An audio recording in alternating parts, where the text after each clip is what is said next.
It was 3:12 in the morning when a boy named Eli Carter stopped breathing on the 10th floor of St. Helena Hospital. The machine screamed first, then his mother's voice followed, a sound that tore through the walls like something holy breaking. 2 floors below, Malik Owens froze mid-sentence. He wasn't looking at the monitors. He heard the scream. He knew that sound. It was the exact same cry his mother had made the night his little sister, Renee, turned blue in his arms. He closed his battered notebook and whispered under his breath, "Not again." Upstairs, chaos unfolded. Eli's body twisted in violent seizures. His small hands shook against white sheets that looked like surrender flags. His mother, Grace Carter, pressed her palm against his burning skin, whispering promises no one could keep. "Stay with me, baby. Just stay." Grace had built an empire from life-saving research. Her company, Carter Biomed, made the kind of medicine that changed destinies. But tonight all her money, all her titles were useless against the storm raging inside her son's brain. "Where is Dr. Lewis?" she cried out. "In surgery," a nurse answered, panic cracking her professional tone. "He won't be out for at least an hour." "An hour?" Grace repeated as if the word itself was poison. "He doesn't have an hour." The heart monitor flashed crimson again. Then came the sound, that flat, piercing note that made the air itself stop breathing. Down on the 8th floor, Malik's heartbeat synced with the alarm echoing above. He looked at Renee, asleep on a plastic chair beside him, her asthma inhaler lying empty on her lap. The cheap metal chair creaked beneath his weight, but the sound felt distant. All he could hear was memory, the same tone, the same panic, the same helplessness. He turned the inhaler in his hand. The label was half torn. Price tag still visible, $389 for another month of air. He did the math in his head for the 100th time and came to the same conclusion. They couldn't afford it again. Last time he'd miscalculated her dosage by 0.5 milligram. That mistake nearly killed her. He'd sworn to himself that he'd never be helpless again. Malik wasn't a doctor. He wasn't even old enough to vote. But for the last 3 years, he'd turned every heartbreak, every emergency room visit, every night spent listening to his sister struggle to breathe into pages of research, calculations, and desperate solutions. Inside his notebook were handwritten notes, equations, emergency drug substitutions, oxygen levels, handwritten by both him and his late mother. She had once been a nurse before illness took her. Now her words guided him through every crisis like a ghost who refused to leave her children alone in the dark. "Knowledge is the only weapon they can't take from you," she had told him once. So he learned. Not from classrooms or professors, but from necessity and love. On the 8th floor, a security guard named Mr. Coleman approached, his flashlight beam cutting through the dim waiting area. "What are you doing here this late, kid?" His voice carried that heavy automatic suspicion that Malik knew too well. "My sister's waiting for her prescription to be refilled," Malik said quietly, not meeting his eyes. "The pharmacy closes early. They told me to wait." Coleman studied him. The boy's clothes were old, his shoes worn thin. A medical textbook peeked from the corner of his backpack. "You studying medicine?" the guard asked, but not with curiosity, more like accusation. "Yes, sir," Malik replied. The man's lips tightened. "You expect me to believe a kid from East Brook knows what's in those books? Kids your age from there usually study other people's wallets." Malik didn't flinch. "I'm studying how not to bury my sister." The silence that followed was sharp enough to cut air. The guard blinked. His grip on the flashlight loosened just a fraction. Renee stirred beside them, coughing softly, that dry, hollow sound that always set off alarms in Malik's chest. He knelt beside her, checking her pulse with steady fingers. Fast. Too fast. He opened his backpack, flipped through pages covered in scrawled formulas, and whispered the rhythm of her breathing to himself. Grace Carter was upstairs screaming again. The same sound. And somehow Malik felt it travel down through the floors, settling deep inside his bones. He looked at the ceiling and thought, that could be us. He had no idea that in less than 20 minutes, the life of that rich child above, the boy whose mother owned half the hospital, would depend entirely on him. A 16-year-old who couldn't even afford his sister's inhaler, and prejudice would decide whether he was arrested or remembered. 2 floors above, panic had turned into chaos. Eli's small body jerked violently against the hospital bed, every seizure ripping another scream from his mother's throat. Nurses rushed in and out, their voices overlapping like static. His oxygen's dropping. 75, 74. Get another vial. Anything that might stabilize him. Grace Carter gripped the edge of the bed until her nails bent backward. The room smelled like antiseptic and fear. Machines blinked warnings in red and orange, each one screaming what she already knew. Her son was losing the fight. Then, as if to mock her wealth, a nurse whispered the words that made Grace's stomach collapse. "We've run out of the experimental meds." Grace's world tilted. "We manufacture them," she said weakly. "How can we be out? Shipments delayed. The main lab is under lockdown." The truth was cruel. Her company made the drugs that saved other people's children, but bureaucracy had choked her own. "Call every lab, every hospital. I don't care what it costs. Get me something that works," she demanded. But the nurse's face stayed pale and blank. "Dr. Lewis is still in surgery. No one else will risk an experimental dose without authorization." Grace stared at her son's face. His lips were starting to tint blue. A mother's instinct screamed louder than any rulebook ever written. "Then authorization be damned," she whispered. Down on the 8th floor, Malik's sister Renee woke up coughing hard, the kind of cough that meant the airways were closing fast. He was already moving before fear could paralyze him. He opened her inhaler, shook it, then cursed under his breath when it sputtered empty. "Not again," he whispered. He tore open his notebook and flipped through handwritten calculations, searching for the page he'd rewritten 100 times. Emergency airway recovery. Improvised solutions. He remembered the night his mother died. How the paramedics said 5 more minutes and his sister would have followed her. That night he had memorized every step they took. Every dosage they mentioned, every ratio they shouted across the room. He'd practiced it all since then. Not because he wanted to be a doctor, but because he never wanted to watch Renee suffocate again. The guard. Coleman returned just in time to see Malik preparing a nebulizer. "What are you doing?" he barked. "Trying to help my sister breathe." "With what, magic?" Coleman stepped forward, reaching for the small device in Malik's hands. "Salt water. Inhalation therapy. It's basic chemistry," Malik said, his voice shaking but certain. "It buys her time until the medication arrives." Coleman froze. There was something in the boy's eyes, not defiance but raw conviction. He hesitated. Then his radio crackled violently. "All units, emergency on 10. Pediatric crisis. Code blue." Malik's head shot up. The scream above reached them both a second later. Coleman lowered his radio slowly. "That's the rich kid?" Malik's hands stilled. "How bad?" he asked quietly. Coleman swallowed. "They said he's on his 50-somethingth seizure. Kid's got minutes left, maybe less." Malik looked up at the ceiling, every nerve in his body burning with memory. "Status epilepticus," he muttered automatically. "Refractory stage. Brain's on fire by now," Coleman frowned. "How do you even know what that means?" "Because I studied every condition that kills kids before the doctors can help," Malik said. "It's how I kept my sister alive." Coleman stared at him for a long moment. "Even if you're right, what good does that do?" Malik closed his notebook, stood, and slung his backpack over his shoulder. "Because someone up there doesn't know what to try next," he said. "And I might." "Kid, don't do something stupid." Malik didn't look back. Stupid is waiting for someone else to care. He ran for the stairwell. Upstairs, Grace was holding Eli's hand when his entire body went rigid. The monitor flatlined for half a heartbeat, then screamed back to life. The nurse shouted, "Seizure count, 62. Grace's voice cracked. "Do something." But no one moved. Every doctor was gone. Every specialist was unreachable. Every vial was empty, and that's when the door burst open. A boy stood there, drenched in sweat, clutching a notebook like it was sacred scripture. Security was right behind him. "Who are you?" Grace demanded.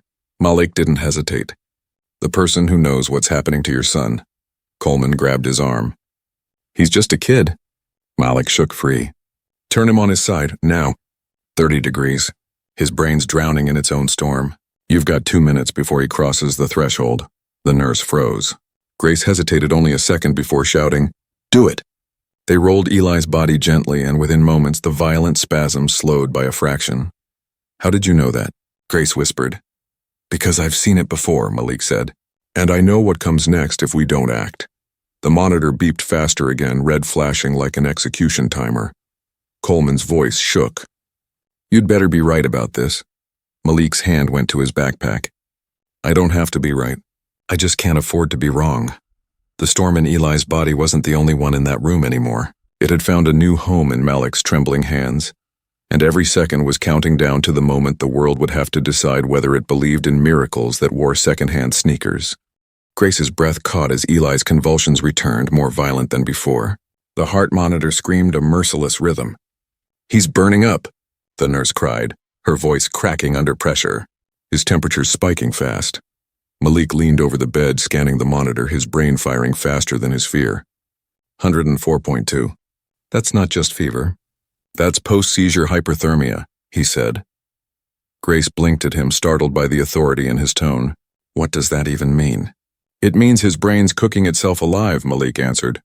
And if we don't cool him down in the next 5 minutes, there won't be a son left to save. The nurse froze, unsure whether to listen to the stranger or the silence of their missing doctors. Grace grabbed Malik's arm. Tell me what to do. Her voice wasn't the voice of a CEO anymore. It was a mother's plea. Malik's mind sprinted through every half-remembered journal, every homemade experiment, every hospital night burned into memory. I need aloe gel, cold saline, mint, anything natural that lowers temperature without triggering shock. Mint? The nurse repeated. From the cafeteria garden? Exactly, Malik said. Aloe reduces neural inflammation. Mint lowers skin temperature.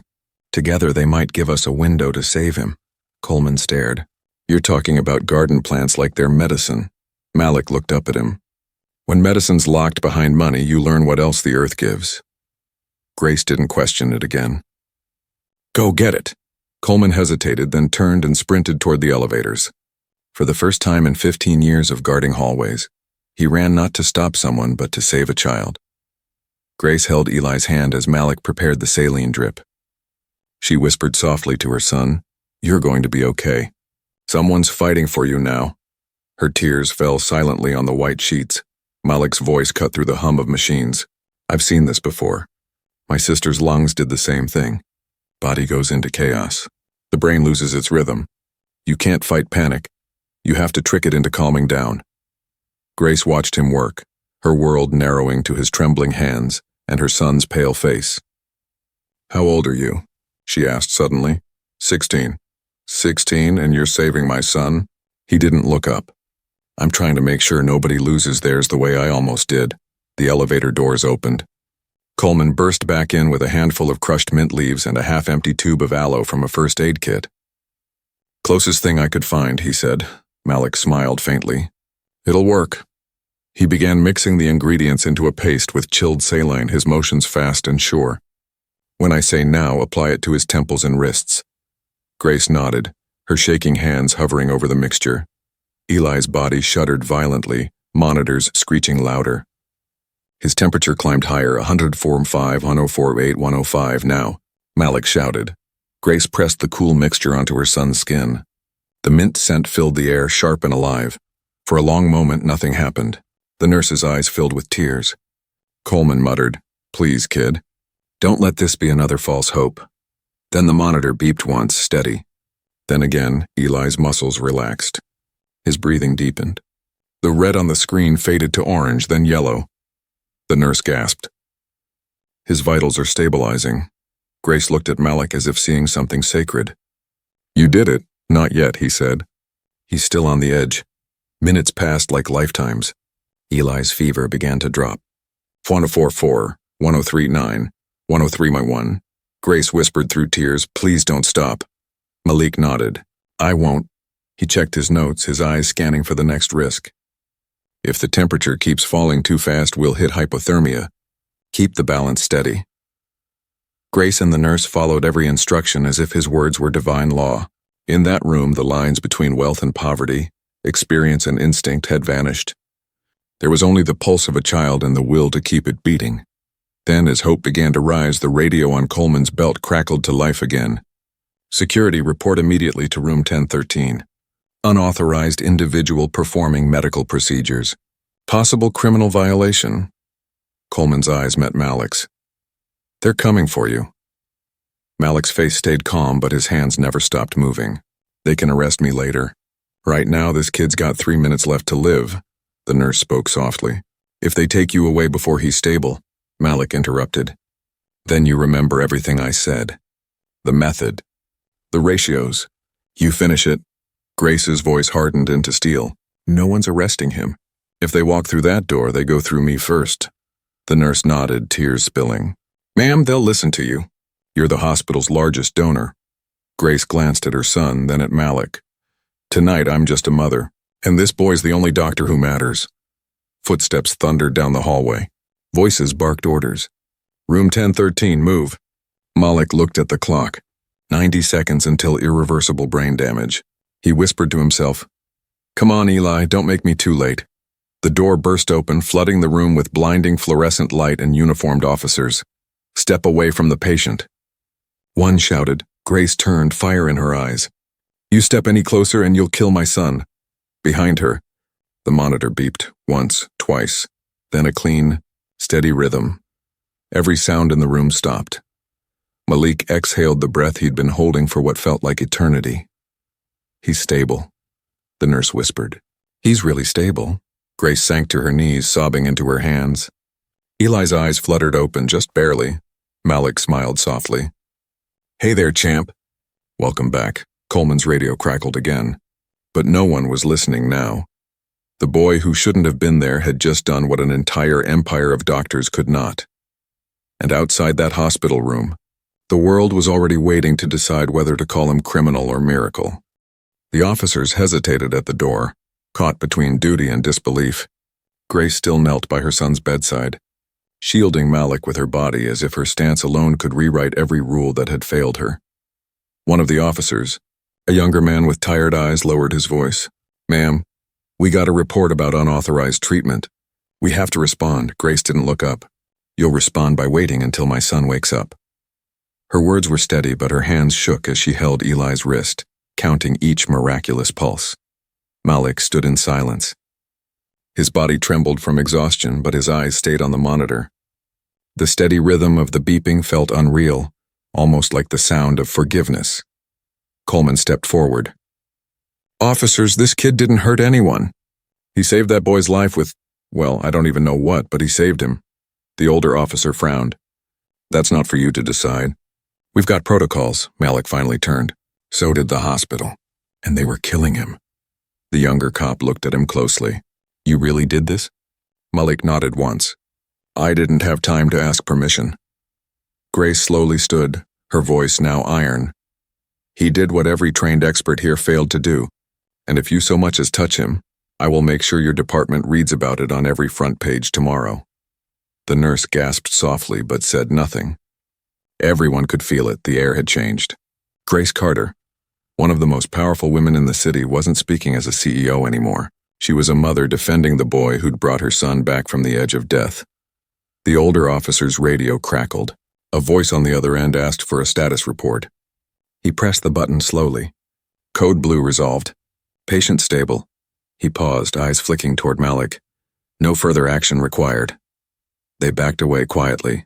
The door closed behind them, leaving a silence thick enough to taste. Malik exhaled and slumped into a chair. He hadn't realized how hard his hands were shaking until now. Grace turned to him, tears streaking her cheeks. Who taught you to do all this? Malik hesitated, eyes distant. My sister. She's 12. She's the reason I started learning. I used to watch her struggle to breathe while I couldn't afford the medicine that could have saved her, so I taught myself everything I could. Chemistry, pharmacology, every formula I could find. Every dosage note I heard in the ER. I made my own survival textbook. Grace sat down beside him. You learned medicine because the system abandoned you. He nodded. It abandons a lot of us. Eli stirred slightly, eyelids fluttering. Mom? His voice was hoarse but alive. Grace leaned over, pressing her forehead to his. I'm here, sweetheart. You're safe. Eli blinked at Malik. Who's that? Grace smiled weakly. That's the reason you're still here. Malik tried to stand, but Grace stopped him. No, stay. The nurse entered quietly, her clipboard trembling in her hands. His vitals are returning to normal. Whatever that mixture was, it worked better than any anticonvulsant we've administered before. Grace looked at Malik. What was it exactly? He hesitated. It's something I've been working on for my sister. A compound that cools the body and calms neural storms at the same time. Simple ingredients, mint, aloe, a stabilizer. It balances the body's natural systems instead of overpowering them.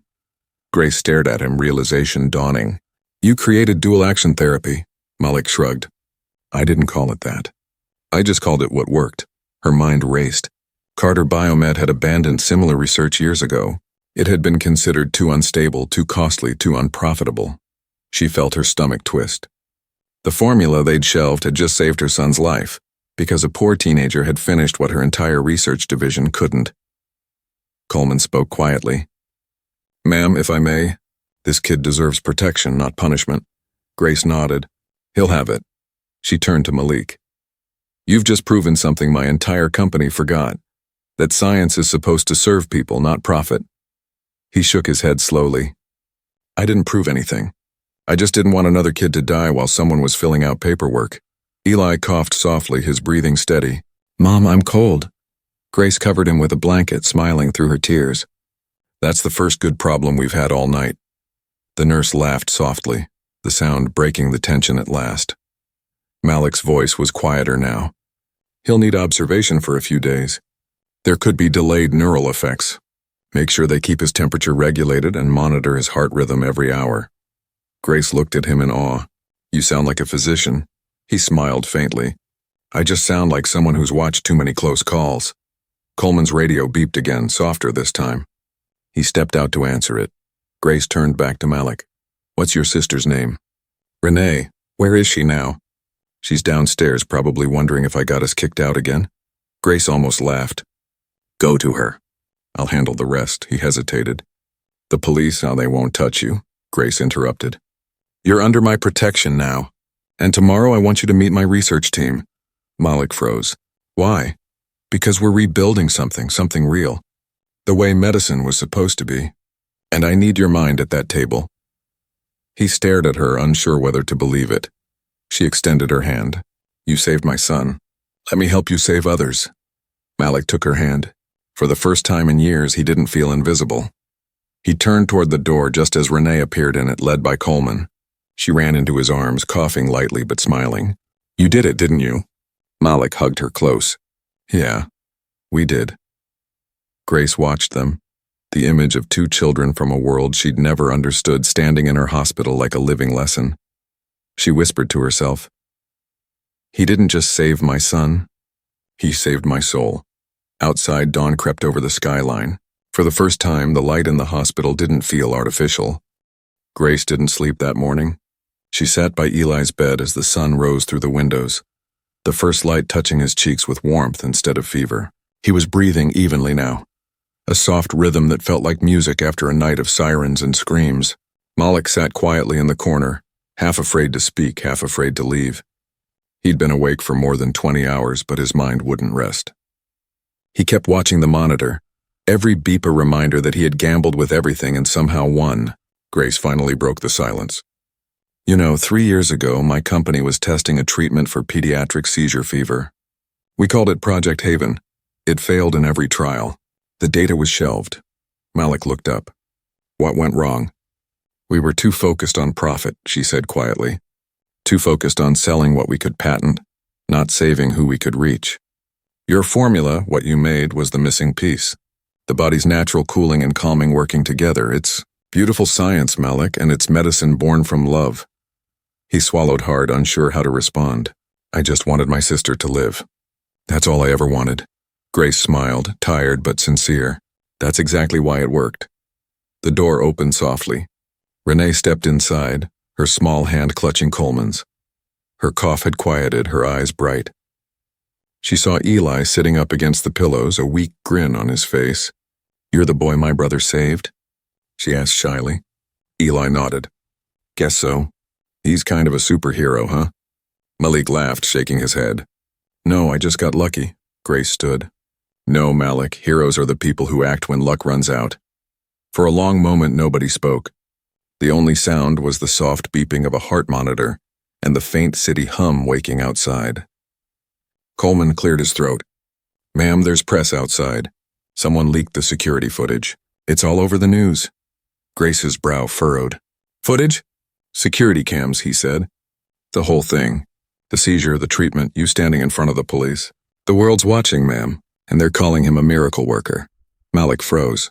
They're what? Coleman chuckled. Kid, you went viral. You've got hashtags.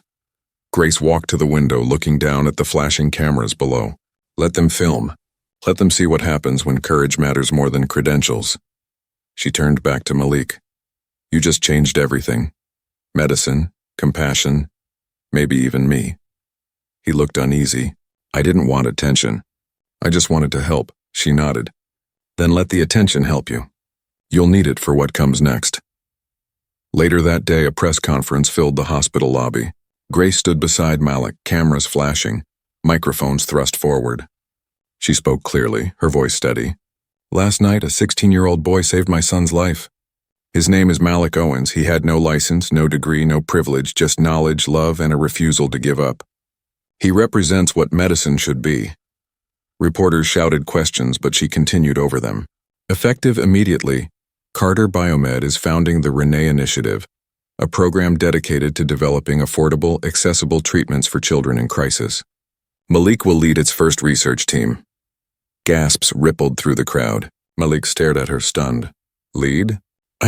You're exactly who you need to be, Grace interrupted. Someone who understands what life costs when it's out of reach. Renee's hand squeezed his from the front row. Told you you're a superhero, she whispered. Months passed. The story never faded. Hospitals began adopting Malik's treatment under the name Haven Compound. It cost $12 to make and saved hundreds of lives in its first year. Eli recovered completely. Grace stepped away from her corporate throne and into a new role, one built on empathy instead of earnings. Coleman transferred to the research facility, vowing that no bright kid would ever be turned away from learning again. And Malik? He spent his days at a lab that bore his sister's name, still carrying the same worn notebook in his backpack.